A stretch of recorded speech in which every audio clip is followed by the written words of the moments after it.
कार्यक्रम की शुरुआत शांत प्रकाश जाटव जी आपके साथ करते हैं। सर, ये कितनी बड़ी चुनौती आप लोगों के लिए है, क्योंकि 10 दिन का अल्टीमेटम अब किसानों ने दे दिया है कि अगर हमारी बातों को नहीं माना गया तो फिर ये तय होगा कि इस बार चुनावों में किसका साथ देना है।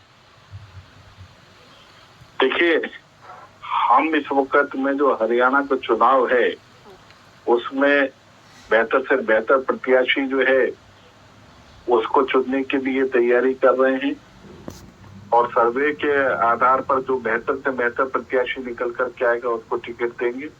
और जिस प्रकार से किसानों ने जो भी बात कही है, तो किसानों के लिए तमाम योजनाएं जो है सरकार ने लगातार बना रही है। मैं समझता हूँ कि इस प्रकार का अल्टीमेटम देकर के और चुनाव से ठीक पूर्व ये किसी भी सूरत में जायज मांग नहीं हो सकती है। उन्होंने जो बात रखी है अब किसी राजनीतिक दल के प्रभाव में आकर के रखी है या एक अननेसेसरी एक प्रेशर बनाने के लिए, ये समझ से परे है। इसको समझने की भी आवश्यकता है। उन किसानों को भी समझने की आवश्यकता है कि जिस प्रकार की वो बात कह रहे हैं क्या वो वाकई संभव है।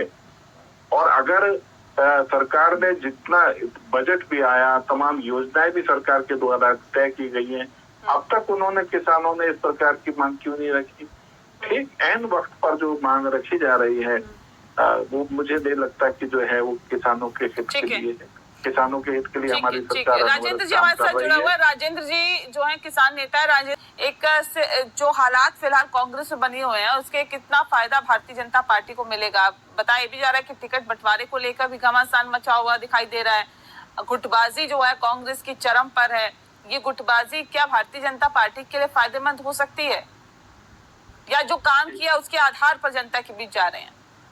देखिए, मैं इस बात को कहने से पहले एक बात कहना चाहूंगा कि हमारे जो किसान नेता या किसान जो आंदोलन के पक्षधर हमारे जो नेता इस वक्त में बैठे हुए थे और एक बैठे हुए भी हैं, क्या केवल हरियाणा और पंजाब में ही किसान है?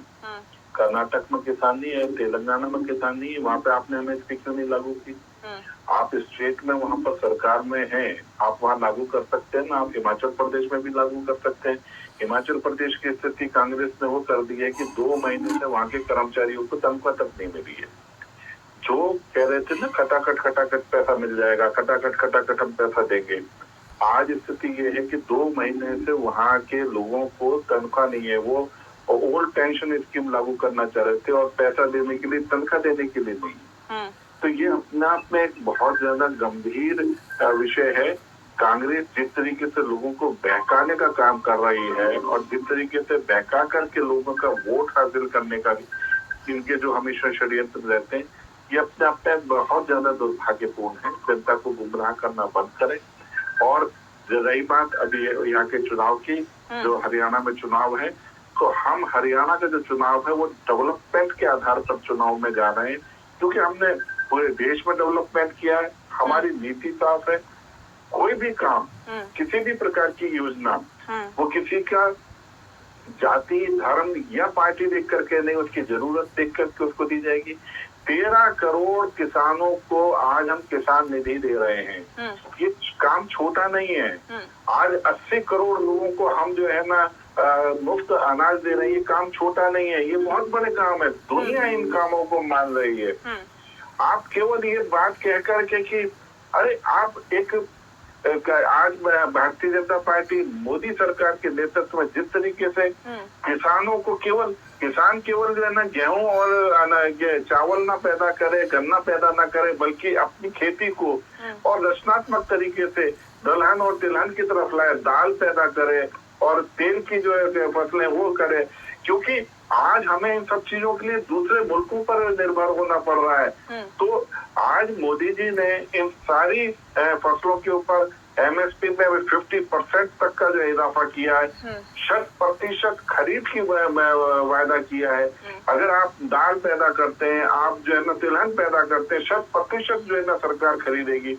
आप अपनी खेती को खूबसूरत बनाए। इस प्रकार के नहीं, लेकिन सर तरीके से जो है ना किसान तो ये भी पूछ रहा है ना कि इतने बड़े बड़े वायदे किए गए थे, उन वायदों का क्या हुआ? 2022 तक किसानों की आय सर 2022 तक किसानों की आय को दोगुनी करने की बात की गई थी, उनका क्या हुआ? किसानों को कर्जा मुक्त करने की बात की गई थी, उनका क्या हुआ? एमएसपी पे कानूनी गारंटी की बात की गई थी, उनका क्या हुआ? वही बात वो राजेंद्र जी कर रहे थे ना कि जब तक आप लोग विपक्ष में रहते हैं या कोई भी पार्टी विपक्ष में रहती है तब तक तो उन्हें किसानों की याद आती है, लेकिन जैसे ही वो सत्ता पक्ष की तरफ आती है, सत्ता में आती है, तो वो अपने आप को बंधा हुआ महसूस करती है और फिर दूसरे पे आरोप लगाने लगते हैं कि जब पिछली सरकार कुछ नहीं करके गई। लेकिन अभी तक किसानों के हाथ से पूरी तरह से खाली है, वो तो अपने आप को ठगा हुआ महसूस कर रहे हैं। सर, किसानों के लिए लगातार काम कर रहे हैं और तमाम योजनाएं हम सरकार जो हमारी सरकार जो है वो किसानों के लिए बेहतर से बेहतर बना रही है। आप मुझे बताएं ना कि आज किसान निधि जो हम 13 करोड़ लोगों को दे रहे हैं, ये क्या सरल काम है? ये इससे क्या किसान को लाभ नहीं हो रहा? जिस तरीके से खेती में रचनात्मकता लाने के लिए हर खेत पर निगरानी, उनकी सॉइल टेस्टिंग करना, हमारे जितने भी साइंटिस्ट हैं वो सब चीजों पर ध्यान दे रहे हैं, तो क्या ये सब चीजें वहाँ के किसानों को उन्नत नहीं बनाएंगी? डेफिनेटली बनाएंगी। और आज बात कर रहे हैं कि उनकी रकम ये जो आय दुगनी, मैं कह रहा हूँ कि उससे बेहतर होगी जब हम खेती में रचनात्मकता लाएंगे। केवल 2 फसलों के ऊपर ये देश का किसान निर्भर नहीं रहेगा। आने वाले समय में हम आत्मनिर्भर बनेंगे, दलहन और तिलहन के फसल के लिए भी, और बेहतर प्रगति कर रहे हैं इस वक्त में हम किसान। ठीक है सर, मैं लौटती हूँ, मैं प्रदीप जी का रुख